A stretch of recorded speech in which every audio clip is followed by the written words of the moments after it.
दहकती धूप, कच्चा आंगन, मिट्टी की महक में जिंदगी।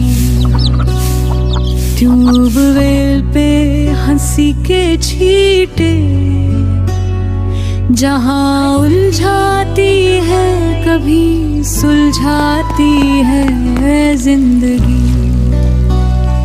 बैलगाड़ी के पीछे बैठे बच्चे गाते राग पुराने, दूर कहीं मोर नाचता है,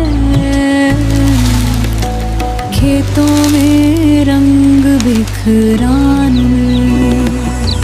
ये गाँव की खुशबू, ये गाँव के लोग, सादगी में छुपी है।